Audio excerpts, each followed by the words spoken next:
In life, we all started as blank pieces of paper. Some of us get painted on with various colors, and some of us got our colors erased and then repainted. And some of us, unfortunately, get crumpled and thrown away in the trash. Where is this going? You all thought I was gonna be deep, but you guys know I ain't that kind of dingus. I'm a silly son of a dingus. I make y'all laugh.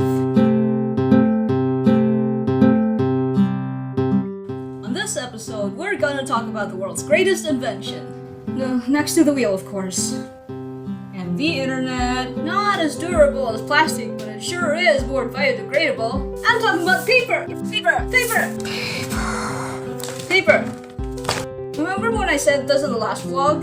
And I thought I was gross, because I used to dig through trash and save up all the crumpled paper and draw comics on them back in grade school. If you're wondering when I'm gonna elaborate on my past gross habit of picking up crumpled paper from the trash, well, today is your lucky day, my dude.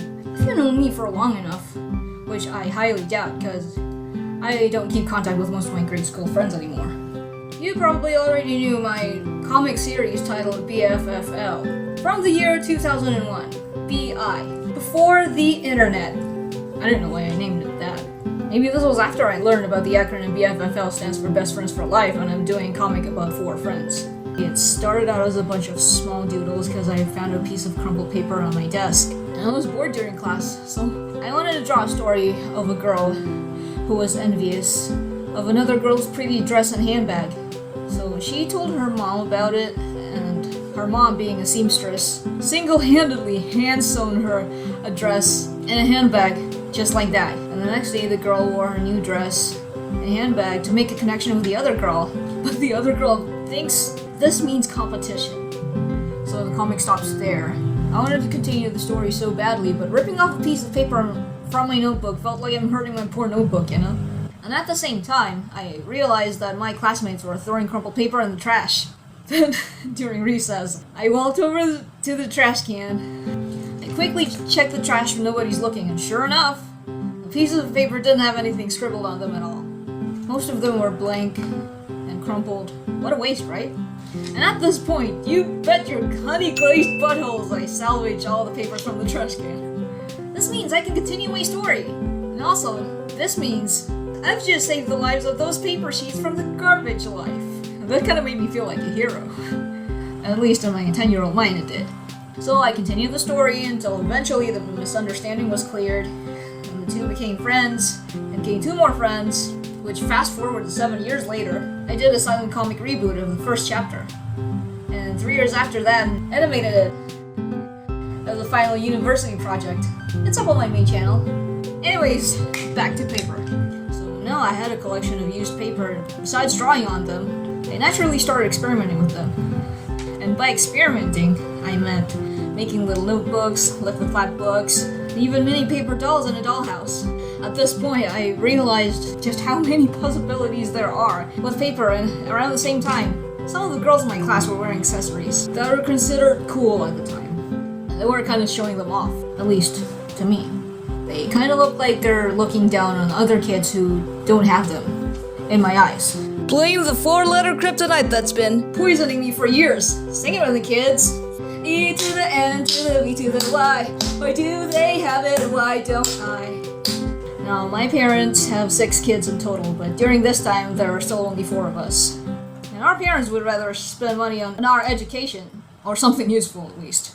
Not things that are currently trending, that are gonna be out of style in a couple of years anyway. So on one hand, I never really got to buy the stuff the other cool kids have. And on the other hand, I got a stash of paper I fished out of the garbage. Hey, wait a minute! I've made things from paper before. Why don't I just craft the things I envy from these kids out of them? Paper has never let me down before. Girls as a Pikachu watch? I'm gonna draw and color and cut my own out of paper, with Rika Smash in it. Rika Smash is basically my version of Pikachu. Oh, that guy showed up with his new toy Pokédex? I will make my own Pokédex out of paper and make it pink. Pokemon and Digimon cards, paper! Stickers, paper and double tape. They've got nail files from the body shop now? You bet your ruffled underpants wearing butts. I made a replica out of paper.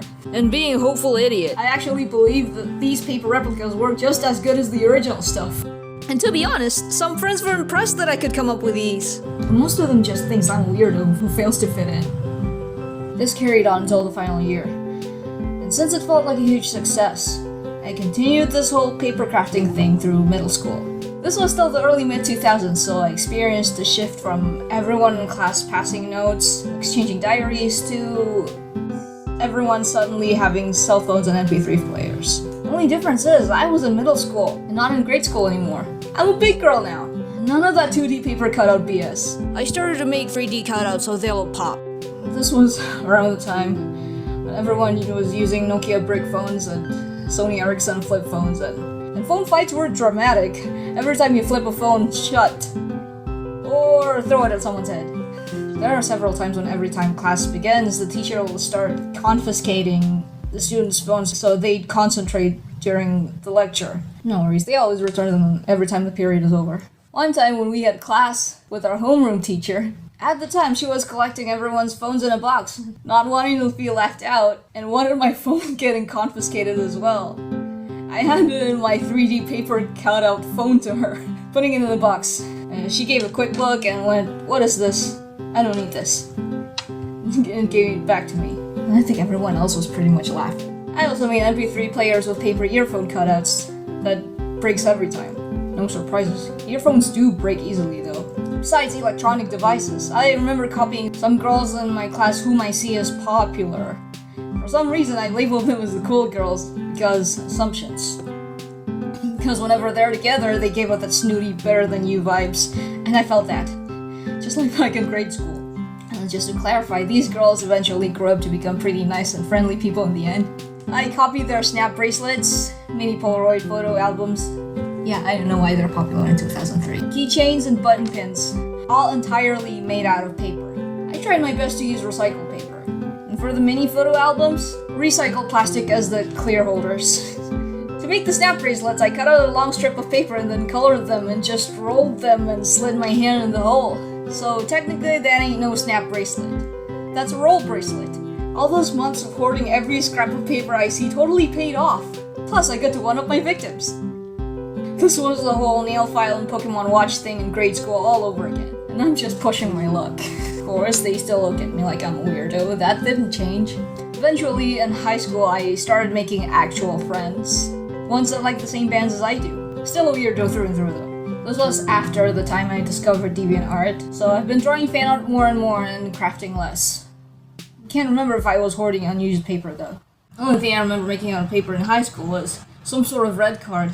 Don't know for sure if it was a membership card or electronic cash card or whatever, because one of my friends just won a card designing contest that got her own design printed on a custom printed card. And despite her being one of my closest friends, you bet your shimmery sparkly butt cheeks that I was peanut butter and jealous. Getting my artwork printed on a card that I get to own would be pretty neat. Once again, I turned to paper to cure my envy with imitation. And made this! Would you look at that? I still have it after all these years. During college, I've been doing this paper crafting thing less and less, because my university major involved a lot of digital art, which made me who I am today. Despite that, I still could count on paper and its versatility in terms of curing envy with imitation, or just crafting for fun.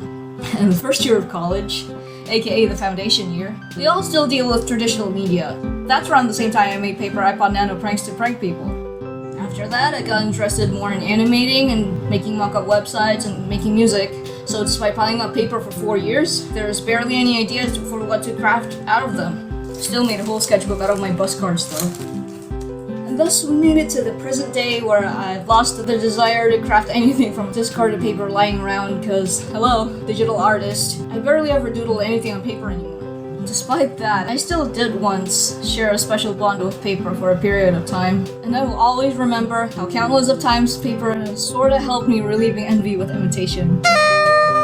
Only now, since people show off mostly on the internet, it's easier to use Photoshop and After Effects to fake whatever you have, just to level up with those you envy. Oh, do I still collect trash, you say? You bet your ass! Aesthetically pleasing butt shape, I still hold recyclable trash. Those trash digging crumpled paper fishing days are long gone, at least. Oh, a newsflash! I collect plastic bottles and cups now. All the plastic bottles began ever since college, thanks to the booming business of iced coffee and boba tea sales. I collect plastic cups and straws too, but only to be sent to the recycling center. My family are a bunch of recyclers. Probably more since my aunt and mom found a place to dump recyclables and used things, so we started collecting them to be sent to the centers. Also, lately sustainable living trends are on the rise. We're slowly starting to use more eco-friendly stuff.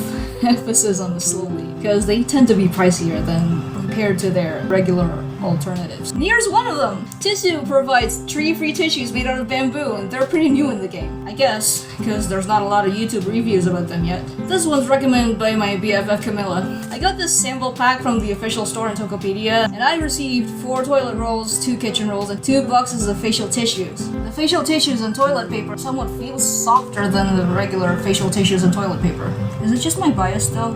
Or did they legit have a smoother surface? So what are you waiting for? If you want to save them trees, go get some Tisoo today! Because thanks to their partnership program, every purchase means they'll plant more trees. You can order them via Tokopedia, Instagram, WhatsApp, and their own website. And to go along with the theme of this video, today's tip of the day is...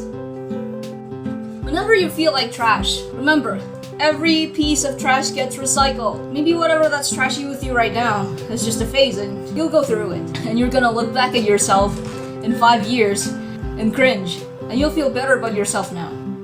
So don't feel too bad. We've all looked back at our own past and cringed. It's a whole lot for me. And in the future, us will look back at ourselves now and cringe just as much. Cringing at your past means character development. Later, losers. And remember to always choose paper bags over plastic whenever you go shopping. Or bring your own tote bags. That's better. Bring your own tote bags. What's with the finger cut?